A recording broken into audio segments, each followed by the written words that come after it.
ప్రభునందు ప్రియమైన వారలారా, పరిశుద్ధ వారంలో బుధవారం నాడు ఏం జరిగింది అనేటువంటి విషయాన్ని మనం ధ్యానం చేద్దాం. మంగళవారం నాడు ప్రభువారు దేవాలయంకొచ్చి అక్కడున్నటువంటి వారిని కలిసినప్పుడు శాస్త్రులు, పరిసయ్యులు వారొచ్చి మత పెద్దలైనటువంటి వారు ప్రభువుని కొన్ని ప్రశ్నలు పెట్టి ఇరకాటంలో పెట్టాలని వారు చాలా ప్రయత్నం చేశారు. అయితే ప్రభువారు కఠినంగా గద్దించారు. ఎందుకంటే ప్రభువు వేషధారణను సహించలేడు. అందుకనే చెట్టుని కూడా ఆయన శపించడానికి గల కారణం అది పైకి పచ్చగా కనబడుతుంది కానీ ఫలాలు లేవు. పచ్చగా ఉందంటే ఫలాలు ఉంటాయి. గనుకనే ఫలాలు లేకుండా పచ్చగా కనబడుతున్నట్లుగా అది వేషధారణ కనుపరిచింది గనుక దాన్ని శపించాడు. ఇక్కడ కూడా వీరు భక్తిని చేస్తున్నామనుకుంటున్నారు. వీరు మేము మత గురువులము, పెద్దలము, మేము జ్ఞానం నెరిగినటువంటి వారమి అని అనుకుంటున్నారు. కానీ వీరు కూడా దేవుని వాక్యాన్ని సరిగా అర్థం చేసుకోలేక జీవిస్తున్నటువంటి విధానాన్ని బట్టి, వారి కపటమైనటువంటి పరిస్థితులను బట్టి దేవుడు వారిని బహిరంగంగా గద్దించినటువంటి సంఘటన. ప్రభువు మీద పగ పెంచుకుని ఇంకా ఏనాడు తొలగించడం మంచిది అనేటువంటి ఆలోచన చేస్తూ ఉన్నారు. బుధవారం నాడు ఏం జరిగింది అని ఆలోచన చేస్తే ప్రభువారు బేతనియా నుండి మందిరానికి వచ్చినట్లుగా దాఖలాలు లేవు. అలాగని గెత్సెమనెలో ఉండి ప్రార్థన చేసుకుంటున్నారు అనేటువంటి విషయం కూడా మనకి కనబడదు. కానీ ప్రభువారు ఆ రోజు యెరూషలేము దేవాలయానికి రాలేదు అనేటువంటి విషయాన్ని మాత్రం సుస్పష్టంగా చూడగలం. మంగళవారం నాడు అక్కడ తర్కవాదాలు జరిగిన తర్వాత, ప్రశ్నోత్తరాలు జరిగిన తర్వాత ప్రభువారు బేతనియాకి వచ్చేసారు. అక్కడ ఆయన ఉన్నారు. అయితే ఇస్కరియోతు యూదా మనం చూస్తే ప్రియులారా, యేసుక్రీస్తు ప్రభువారితో బుధవారం నాడు శిష్యులు ఉన్నారు. ఇస్కరియోతు యూదా ఉండడు. ఇస్కరియోతు యూదా మత పెద్దలను కలిసి ప్రభువుని అప్పగించాలనేటువంటి ఆలోచనలో అతనున్నాడు. అపవాది చేత ప్రేరేపించబడిన వాడే ప్రభువుని అప్పగించడానికి బేరసారాలు కుదుర్చుకోవడానికి వెళ్ళాడు. ఎందుకనంటే యేసుక్రీస్తు ప్రభువారు రూపాంతరపు కొండ దగ్గరికి వెళ్ళినప్పుడు కూడా పేతురు, యోహాను, యాకోబులు వెళ్ళారు తప్ప ఇస్కరియోతు యూదా రాలేదు.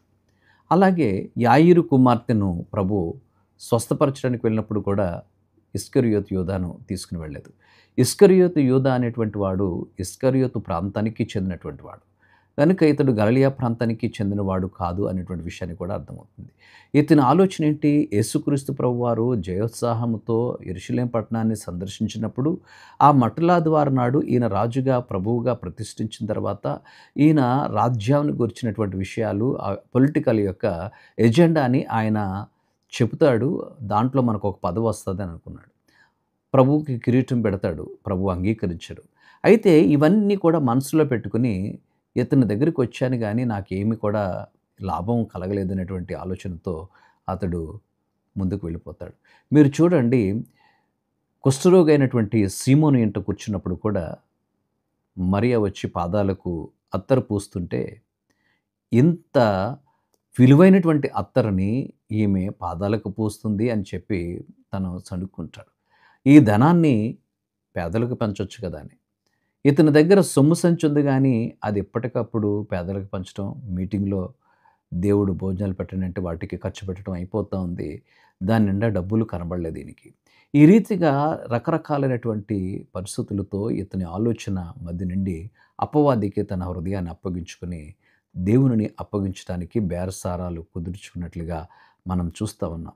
ఆ రోజు ప్రభువుని అప్పగించడానికి వారితో ముందుకు వెళ్ళి వారితో బేరాలు కుదుర్చుకుని ప్రభు దగ్గరికి వచ్చినట్లుగా మనం చూస్తూ ఉంటాం. ప్రియులారా, చాలా విషయాలు ఉన్నాయి కానీ నేను ముగిస్తూ ఉన్నాను.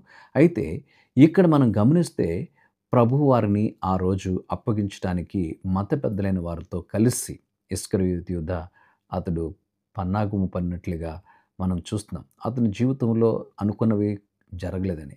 ఈనాడు కూడా మందిరానికి చాలామంది వస్తారు. వారు అనుకున్నది అవ్వకపోతే వెళ్ళిపోతుంటారు. దేవుని యందు విశ్వాసం లేదు. దేవుని దగ్గరకు వచ్చేటువంటిది ఇస్కరియోతు యూదా వలె పదవుల కొరకనో, వాళ్ళకేదో పాటలు పాడటానికి అవకాశం ఇవ్వటానికనో, వాక్యం చెప్పడానికి అవకాశం ఇస్తారనో ఈ రీతిగా చాలామంది ఆశించి వస్తున్నారు తప్ప దేవుని సన్నిధిలో నేను ప్రార్థనలో ఎదగాలి, విశ్వాసంలో ఎదగాలి, దేవుని వాక్యంలో ఎదగాలి, దేవుని కృపలో నేను ఎదగాలి అనేటువంటి ఆలోచనతో చాలామంది రాలేకపోతున్నారు. కనుక ఈ యొక్క పరిశుద్ధ బుధవారం దేవుని సన్నిధిలో మనం ఎదగటానికి మనల్ని మనం పురుకొల్పుకోవాలి. దేవుని యొక్క ప్రభుత్వానికి మనం ఒప్పుకోవాలి. దేవాది దేవుని చిత్తానికి మనం ఒప్పుకొని ముందుకు సాగినప్పుడు దేవుని కార్యాలు మనం చూడగలుగుతాము. అట్టి కృప పరిశుద్ధాత్మ దేవుడు మనకు అనుగ్రహించునుగాక. పరిశుద్ధుడా నీకు వందనాలు. కొద్ది మాటలు మా వెనుకల్లో దీవించి నీ కృపతో నింపుమని యేసయ్య నామమున అడుగుచున్నాము తండ్రి. ఆమేన్.